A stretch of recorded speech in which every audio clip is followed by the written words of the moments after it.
Menurut Tunku, jika seseorang bekerja di bank, apakah gaji yang diambil tersebut itu termasuk halal atau tidak? Terima kasih.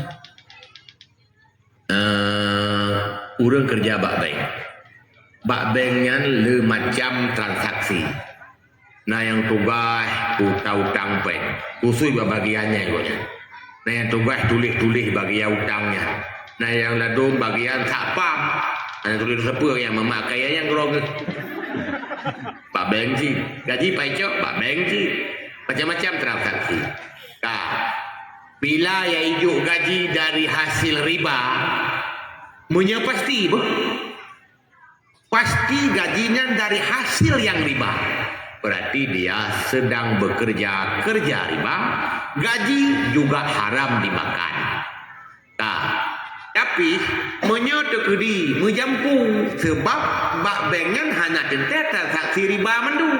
Ladom na yai copeng dibukai luai bisnis lah cara lain. Ilawa-lawa tu kamu jampu hanya keturile yang terriba yang terhana. Ijo tu tanya gaji halal buat haram pakon ikerja riba. Gaji dia apa jauh? Itu beda antara haram buat dengan haram gaji-gaji. Menye haram buat haram gaji-gaji berarti dua macam desa. Paju haram. Tapi na orang buat ke halal gaji ke haram. Na orang buat ke haram gaji ke halal yang lain bang.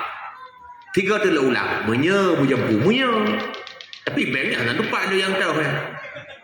Menye bujampu hanya pasti pengen dia BO, pengen BO dari ungkoh kirim barang BO, postal store BO. Kamu jempu. Ya, kamu jampu kajian diterima gaji. Tapi buat gak nyan, tetap bekerja bak transaksi haram, membantu riba, desa.